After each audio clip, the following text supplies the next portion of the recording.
I'm Chef Greg Collier, and I am co-owner of 3rd and Fernwood, Uptown Yolk, Leah Louise, all in Charlotte, North Carolina, and co-founder of Bayhaven Food and Wine Festival with my wife, Subrina Collier. And today we're cooking dirty grits.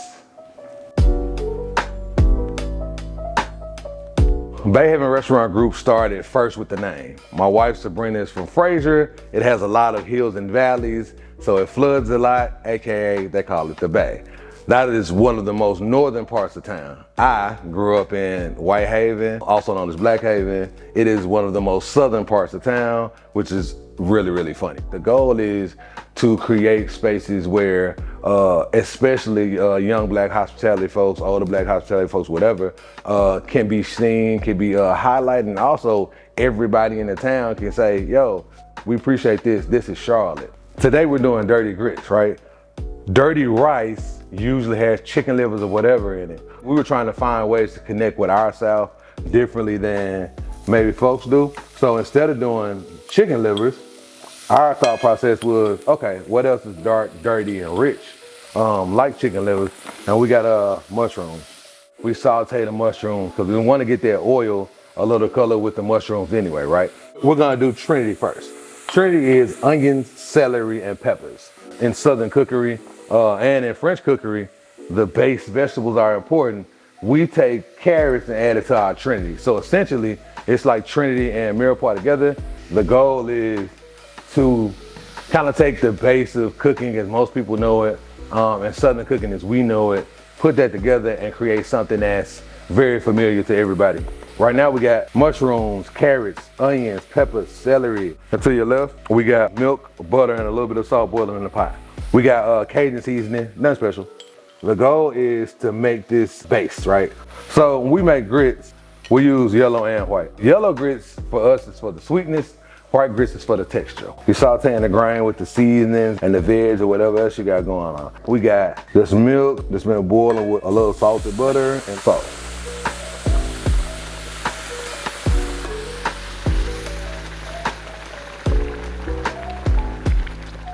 We put a top on it for a little while. As we cook these down, we don't put a top on it. I want those grits to have that liquid cookout because that liquid is being soaked up by the grits as well. So our grits are really, really rich, really, really creamy without having to add cream cheese or butter or whatever at the end because we're doing it at the beginning.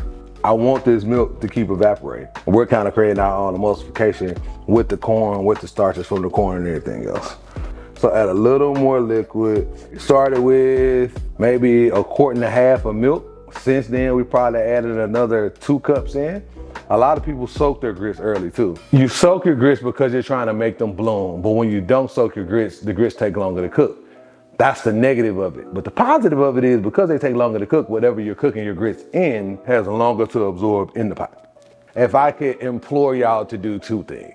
When you do roast chicken, when you do roast turkey, when you do a prime rib on a bone or whatever, 1, save the bones, roast them, then freeze them. If you have enough space, save the bones, roast them, and make stock from them. That's step 1. Step 2, stop throwing away vegetable scraps. Put all your vegetable scraps at the end of the week in the water, make a stock, freeze it. When you wake up in the one morning and you want to cook grits, instead of using water, take that quarter beef stock, put it in the pan, boil it, cook the grits in that. Same thing with the veggie stock, cook the grits in that. Those are the things that makes us better cooks.